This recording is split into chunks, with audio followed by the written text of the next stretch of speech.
Hello, hello, hello, hello, hello everyone. Welcome or welcome back to my ASMR channel. Today I am bringing you my last book haul that I will be doing this year in 2022. I have 1, 2, 3, 4, 5, 6, 7, 8, 9, 10, 11, 12, 13, 14 books that I'm going to be sharing with you today. We're going to be doing some bookish triggers, some tapping, page turning, and some whispers and soft spoken as well. I am currently in my living room by the Christmas tree because I thought it would be a fun little setup, but it's probably going to be a bit noisier, so I apologize in advance for any background noise. But without further ado, let's go ahead and jump in. This is definitely a collective haul. These are all the books that I have bought over the last, I want to say, month and a half.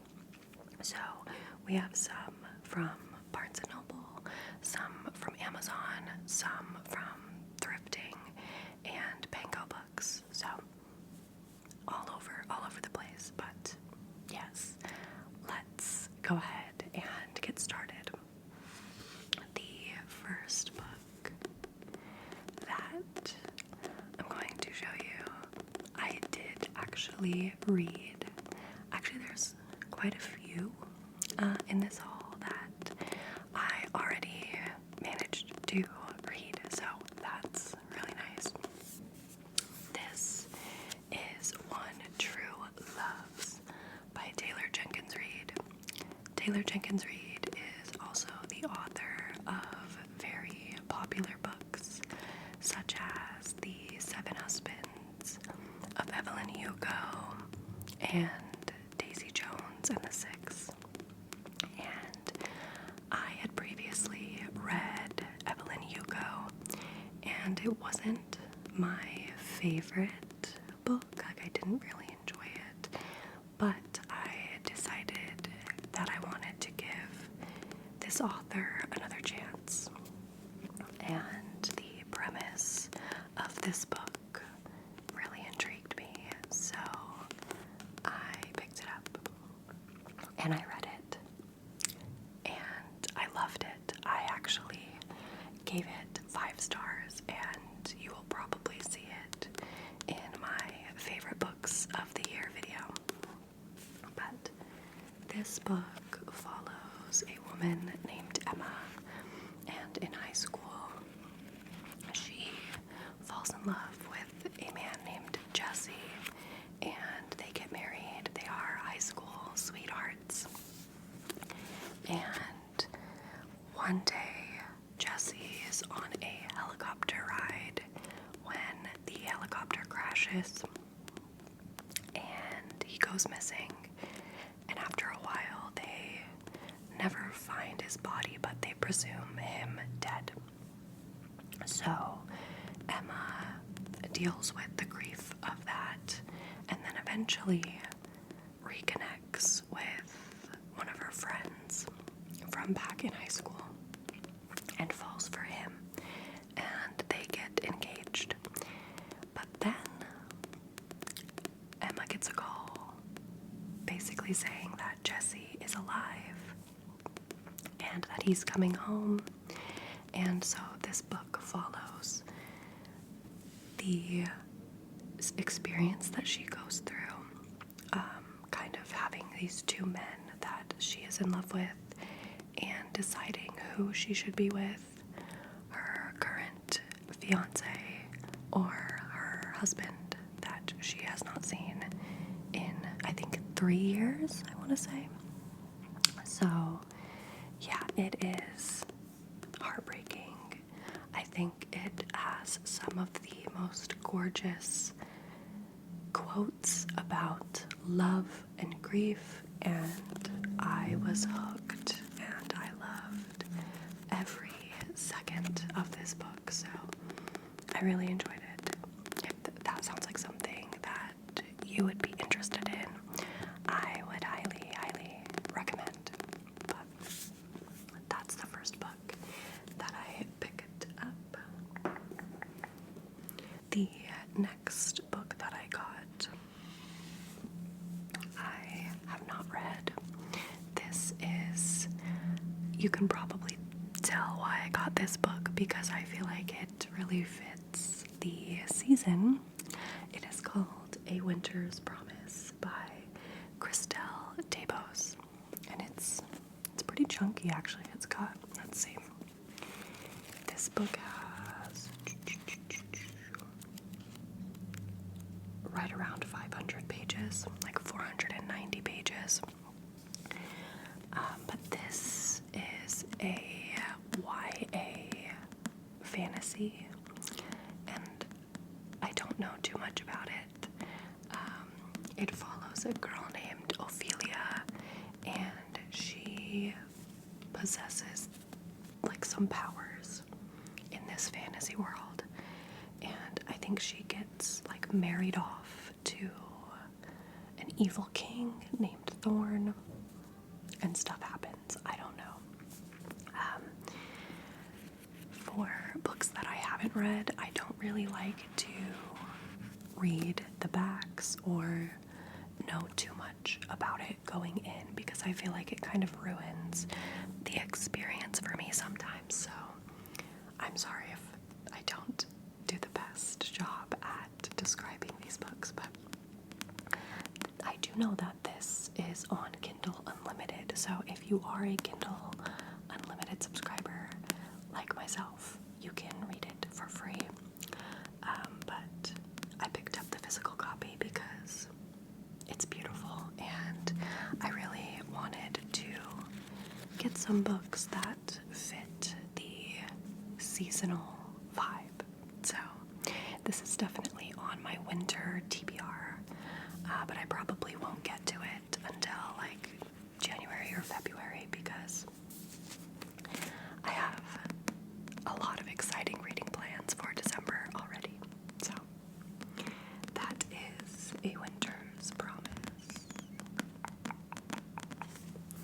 Okay, next we have another book that I have already read. I actually read this yesterday. I picked it up and I could not put it down, and I finished it in one sitting. It literally took me probably like 2.5, 3 hours to read, and I loved it.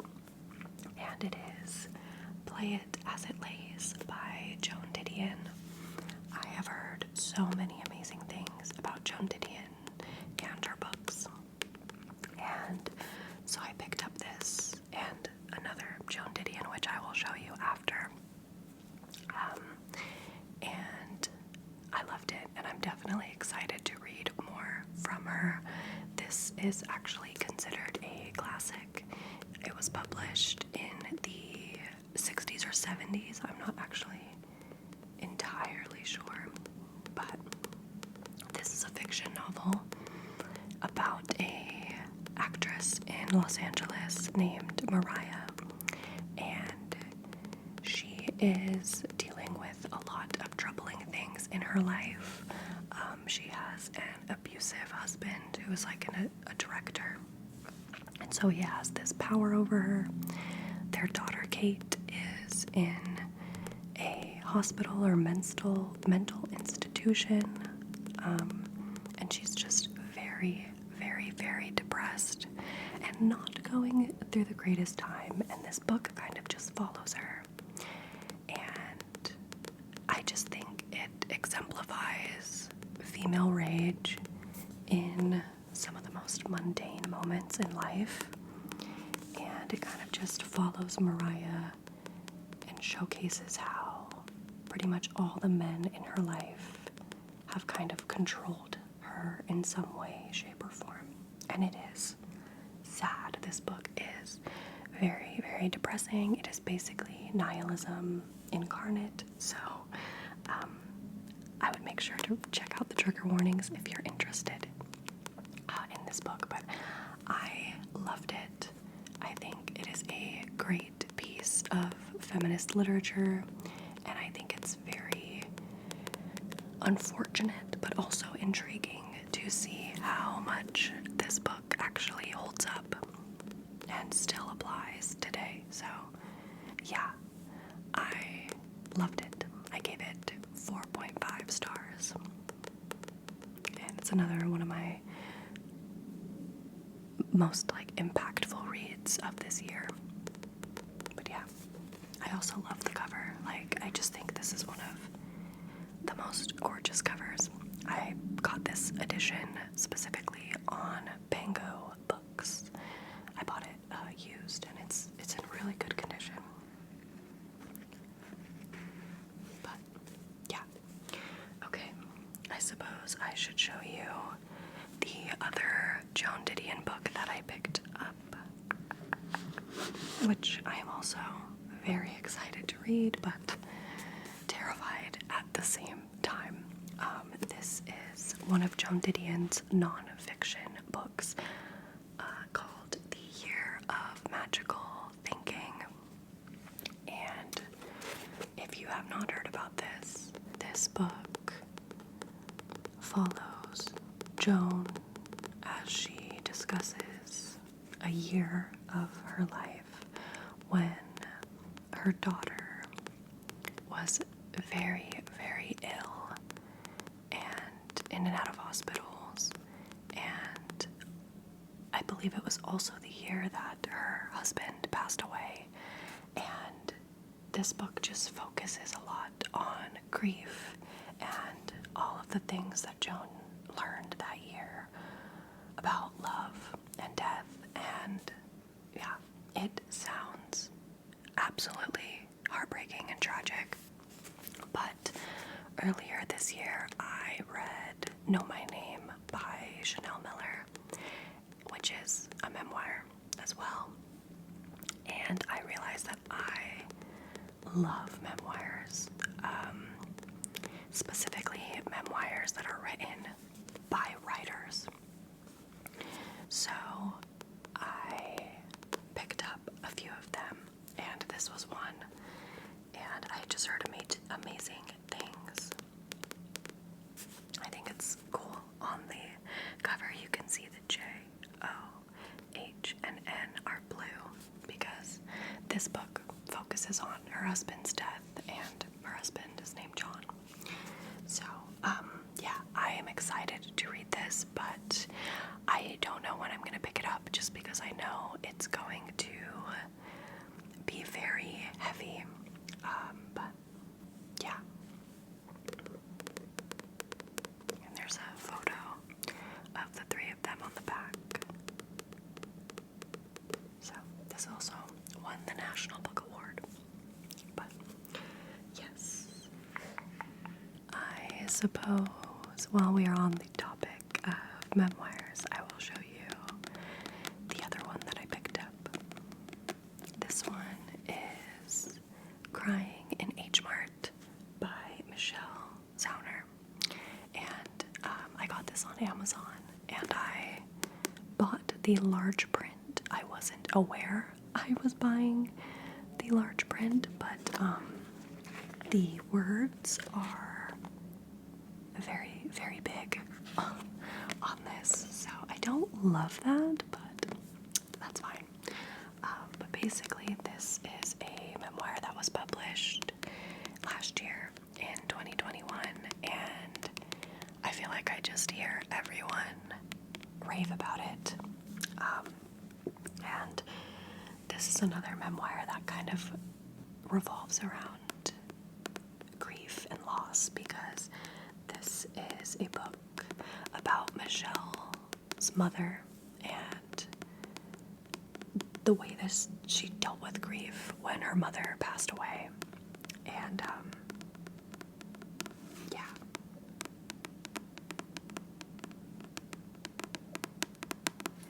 it sounds phenomenal, and very excited to read it. But again, I know it's probably gonna emotionally destroy me, so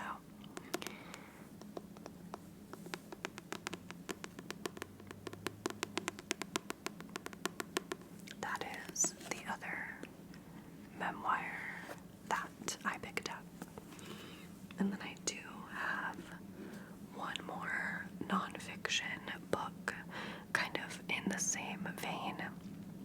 But this one is actually like a short story collection or an essay collection. I'm not sure exactly how you would describe it, but I've had this on my wish list for a while, and I just decided I was gonna bite the bullet and get it.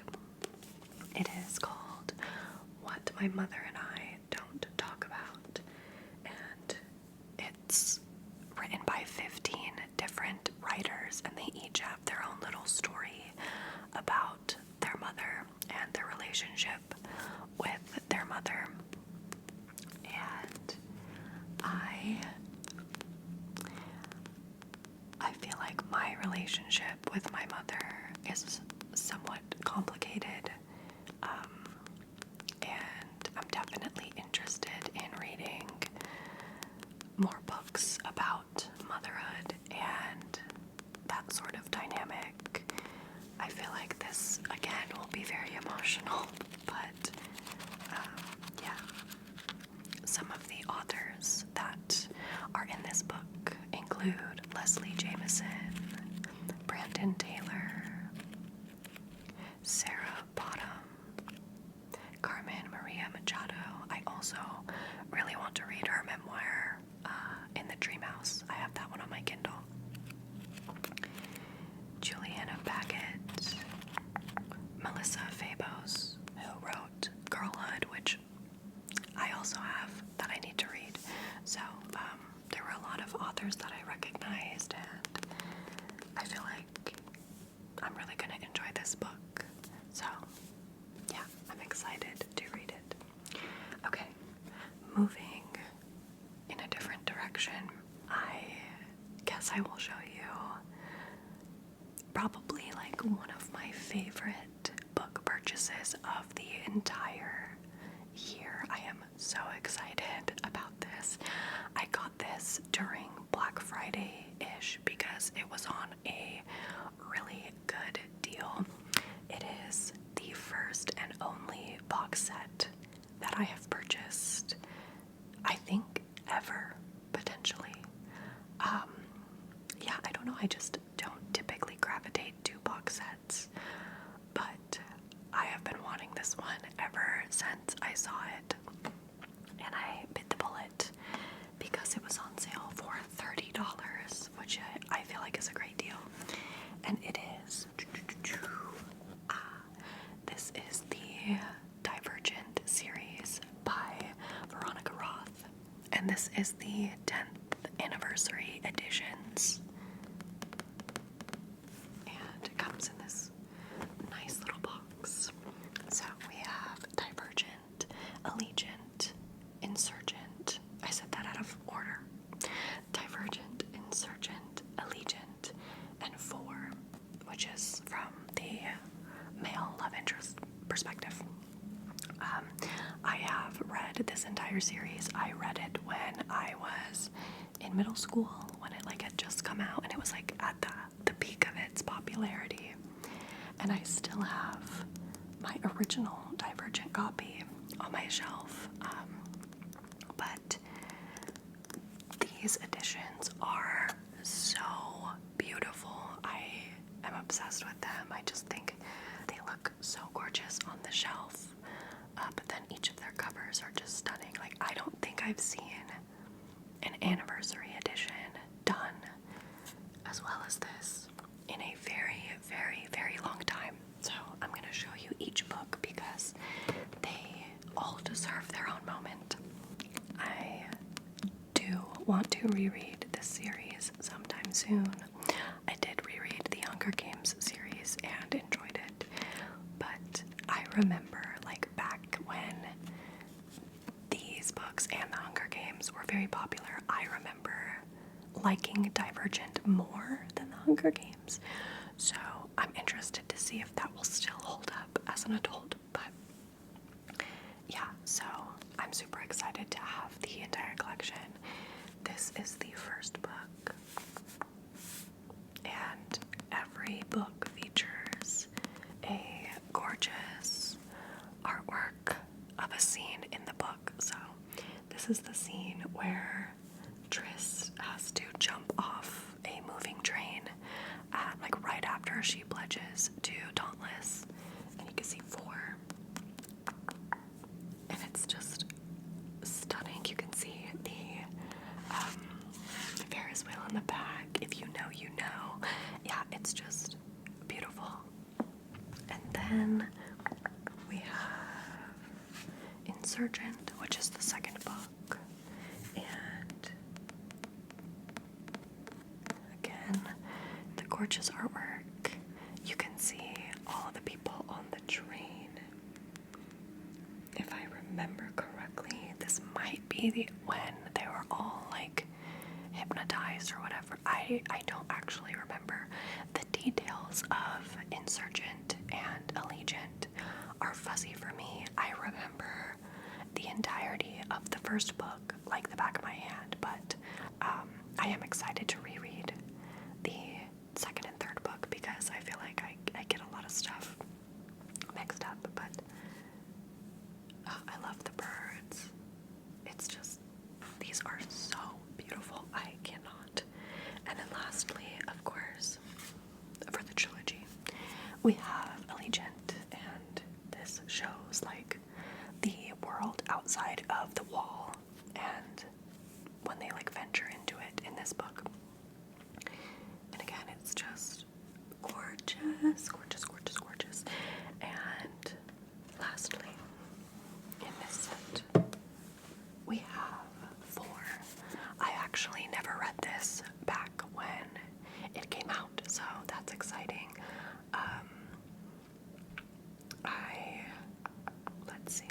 Let's see. Okay, so I think this is just like Tobias's version of Divergent, like Divergent. Or like maybe it's, I don't know actually. Oh yeah, it is. Okay, so this is like Tobias's backstory and then his point of view from the first few weeks of after meeting Triss and like their relationship and stuff. So yeah, I am excited. You can see them together right there. It's so cute. Yeah, I remember really, really loving this series, and Triss and Tobias were like everything. Like I was obsessed. So I am really excited to have this edition and be able to reread it. Probably definitely my favorite thing in this haul for sure. I just love them so much. So, okay, the next 2 books I'm going to share with you kind of go hand in hand. I bought them together on purpose. The first one is a poetry collection. This is the love poems of Rumi. If you're unfamiliar, Rumi is one of the like most popular poets to ever exist. He was born in what is modern day Afghanistan and wrote some of the first poems on love and longing. And I had read a few of his poems while studying in college because I minored in creative writing, but I had never read like a full collection of his work, and I found this and it was $8 and I snagged it up. It's actually so beautiful. Even the pages are like gorgeous, and this was translated by Nader Khalili. So I got this specifically because I also got the Stationery Shop by Marjan Kamali,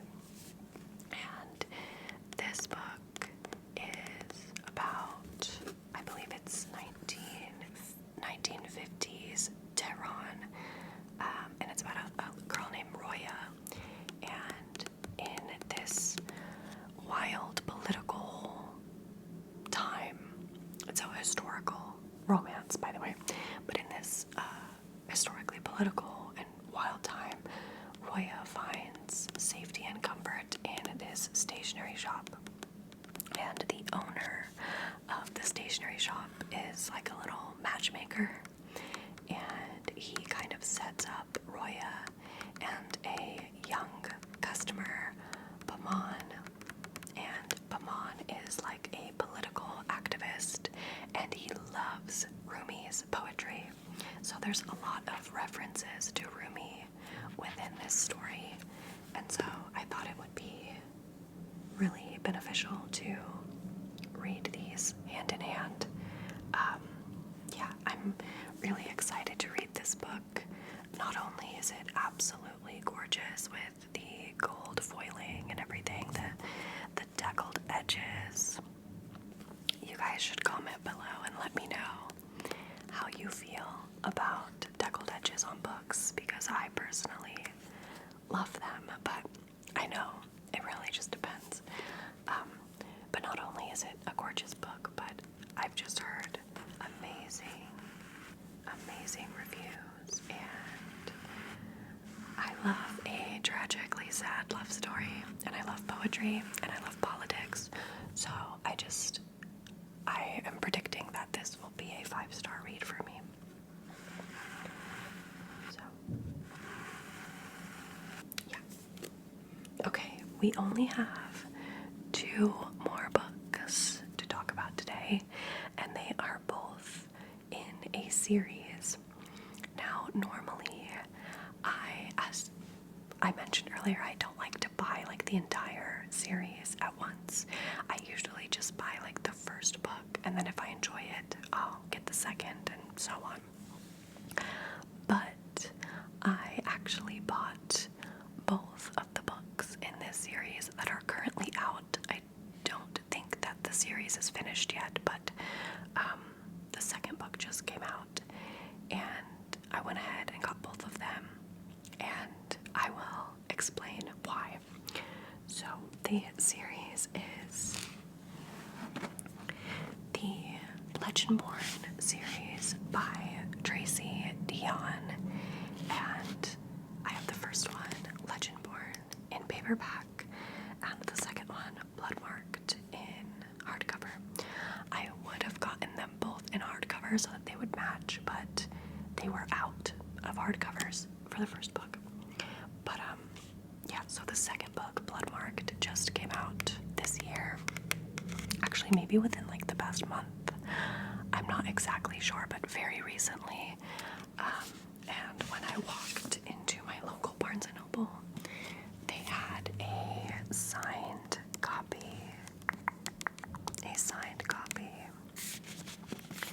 And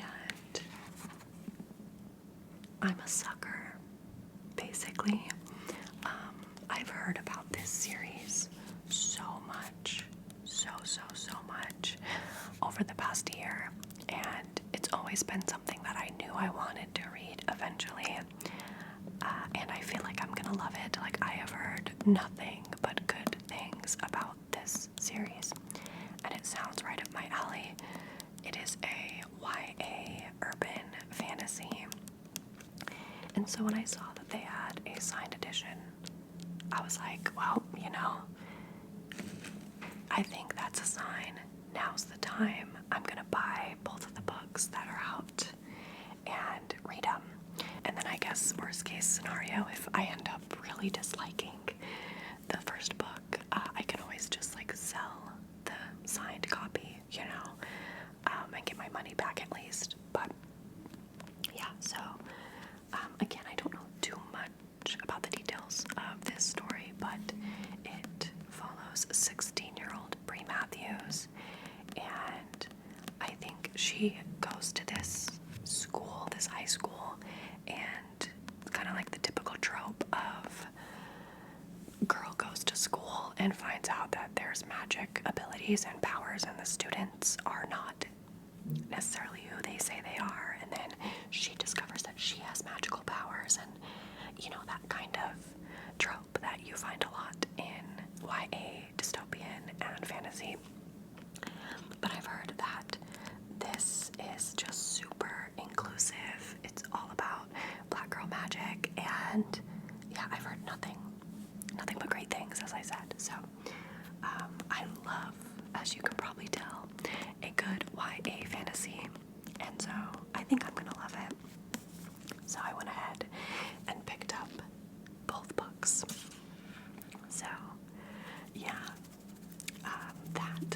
is everything for this book haul. That is my end of year 2022 book haul. I will not be buying any more books, fingers crossed, until next year. But yeah, if you've read any of these books that I haven't read and you loved them, please comment below and motivate me to pick them up, because I do have a huge TBR. But yeah, those are all the books that I've purchased in the past month and a half. I hope that you enjoyed this video. I hope that you enjoyed the soft spoken. And I will talk to you all in my next video. I'm sending you lots of love and light, and I hope you have